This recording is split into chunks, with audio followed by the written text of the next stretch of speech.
ഉന്നതങ്ങളിലുള്ള ദേവന് സ്തോത്രം ചെയ്യുന്നു ഞാൻ. ഇതുവരെ എൻ്റെ ജീവിതത്തിലുണ്ടായ അനുഭവങ്ങൾ ഇതാ നിങ്ങളുടെ മുമ്പിൽ സാക്ഷിയായി വെക്കുന്നതിന് കാരണമായ ദേവന് സ്തോത്രങ്ങളും സ്തുതികളും നൽകുകയാണ്.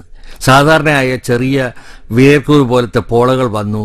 അത് ഞാൻ ശ്രദ്ധിക്കാതെ വിട്ടു. പിന്നെ മെയ് ജൂൺ മാസങ്ങളിൽ അത് പെട്ടെന്ന് വലിയ വലിയ കുമിളകൾ പോലെ മാറി. എന്ത് ചെയ്യണം, എന്ന് ചികിത്സ വേണം, എന്ത് ചെയ്യണം, ഏത് ചികിത്സ വേണം എന്നറിയാത്തതുപോലെ കുഴപ്പമായ ഒരു സാഹചര്യത്തിൽ ഞാൻ ആ രോഗത്തിൽ നിന്ന് എങ്ങനെ രക്ഷപ്പെടും എന്നറിയാത്ത ഒരു ചുറ്റുപാടിൽ വളരെ വേദനിച്ചു. ഇങ്ങനെ പലതരത്തിലുള്ള വേദനകളിലും ദുഃഖങ്ങളിലും എന്ത് ചെയ്യണമെന്നറിയാതെ വിഷമിച്ച രാത്രികൾ എത്രയാണെന്നറിയൂ. അച്ഛൻ ഒരു വർഷം വളരെ കഷ്ടപ്പെട്ടു.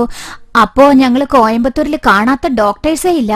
എല്ലാ സ്കിൻ സ്പെഷ്യലിസ്റ്റുകളെയും ഞങ്ങൾ കണ്ടു. എന്നാൽ അവർക്കാർക്കും ശരിക്കും ഡയഗ്നോസിസ് ചെയ്യാൻ കഴിഞ്ഞില്ല. പിന്നെ കോയമ്പത്തൂരിലുള്ള ഒരു വലിയ ഹോസ്പിറ്റലിൽ ഞങ്ങൾ പോയി.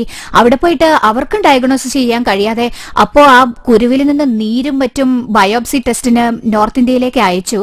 എന്നാൽ അതിൽ അവർക്ക് പ്രോപ്പറായിട്ട് ഡയഗ്നോസിസ് ചെയ്യാൻ കഴിഞ്ഞതേയില്ല. വീട്ടിൽ പലപ്പോഴും വെറുതെ ഇരിക്കേണ്ട ചുറ്റുപാടാണ് ഉണ്ടാവുക. അപ്പോൾ അടിവസ്ത്രങ്ങൾ മുഴുവനും ആ പോളകൾ പൊട്ടി ചലം ഒട്ടിയിരിക്കും. പെട്ടെന്ന് കാലുകളെല്ലാം പൊണ്ണിൽ ഉറുമ്പ് കടിച്ച് ഞാൻ ചാടി എഴുന്നേൽക്കേണ്ടി വരും. പെട്ടെന്ന് രക്തവും ഒഴുകാൻ തുടങ്ങും. നെറുകയിൽ നിന്നും തല മുതൽ കാല് വരെ ഒരിടം ബാക്കിയില്ല. അതായത് കയ്യിൽ മാത്രം ഒരു 600 പോള ഉണ്ടായിരുന്നു, ഒരു കയ്യിൽ മാത്രം. അതേപോലെ ചെറിയ ചെറിയ പോളകൾ വന്ന് വലിയ പൊളയായി മാറി. അതിൽ നിന്ന് ചലവും രക്തവും എല്ലാം അങ്ങനെ ഒഴുകിക്കൊണ്ടേയിരിക്കും. ഞങ്ങൾക്ക് അമ്മയോ ഇല്ല, ഉള്ളത് ഞങ്ങളുടെ അച്ഛൻ മാത്രം. ഞങ്ങളുടെ അച്ഛൻ ഞങ്ങൾക്ക് വേണം, ഞങ്ങളുടെ അച്ഛൻ നന്നായിരിക്കണം.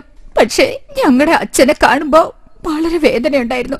ഒരു ദിവസം ഞാൻ വീട്ടിൽ വന്നപ്പോ എന്റെ അച്ഛനെ കണ്ടിട്ട് എനിക്ക് സഹിക്കാൻ കഴിഞ്ഞില്ല. എന്റെ അച്ഛനാണോ ഇത്? ശരീരം മുഴുവനും വ്രണങ്ങള്, വീട്ടിനകത്ത് വല്ലാത്ത നാറ്റം.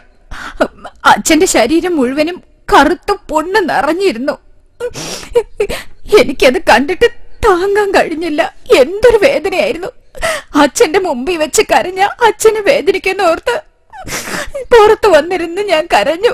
അപ്പൊ എന്റെ അനിയത്തി വീട്ടിലില്ല. വീട്ടിനുള്ളിൽ വല്ലാത്ത നാറ്റായിരുന്നു. അച്ഛന്റെ കിടക്കയെ ചുറ്റി ഉറുമ്പുകൾ വല്ലാതെ പൊതിഞ്ഞിട്ടുണ്ടാവും. ഞങ്ങളുടെ അച്ഛന്റെ കാല് കാണാൻ വയ്യാത്ത അവസ്ഥയിലായിരുന്നു. കാലാടുന്ന പോലും തോന്നില്ല. ഓരോ കാലും അത്രയ്ക്കും വലുതായി. കുരുക്കള് കാരണം ഭയങ്കര വേദനയുണ്ടായിരുന്നു.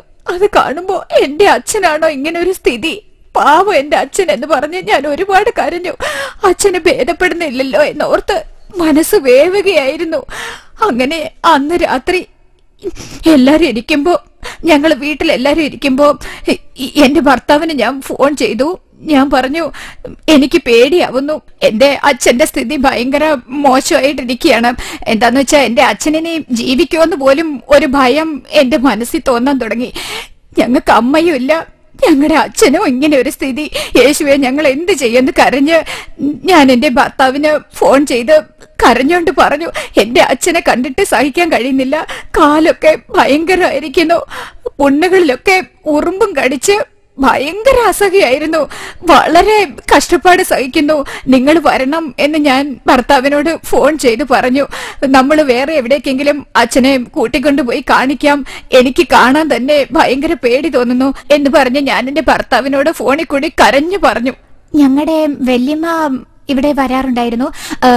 ബ്രദർ ജവഹർ സാമുവേലിന്റെ പ്രാർത്ഥനയ്ക്ക് വരും. അപ്പോൾ അവര് പറഞ്ഞു, ബ്രദർ കാനഡയിൽ നിന്ന് വന്നിട്ടുണ്ട്, നമുക്ക് പോയി കാണാ എന്ന് പറഞ്ഞു.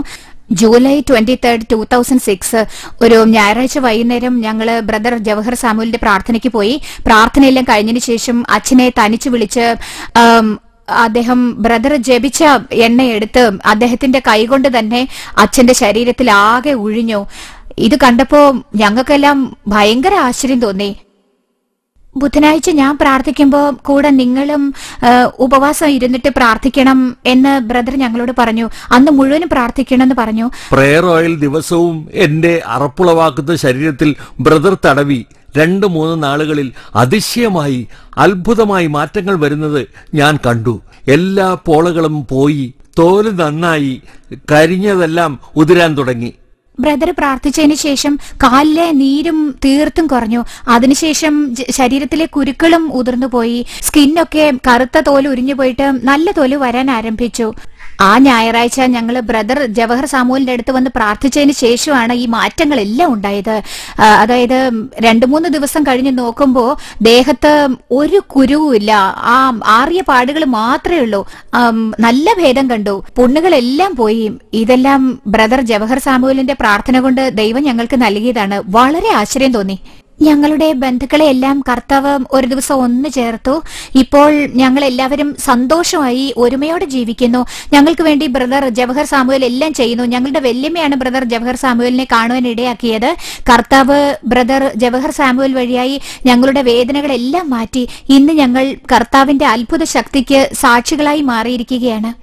ഞങ്ങളുടെ ജീവിതകാലം മുഴുവനും ഞങ്ങൾ ദൈവത്തിന്റെ അത്ഭുത ശക്തിക്ക് സാക്ഷ്യം വഹിക്കുന്നതായിരിക്കും. ബ്രദർ ജവഹർ സാമുവലിന് ഞങ്ങൾ അങ്ങേയറ്റം ഒരുപാട്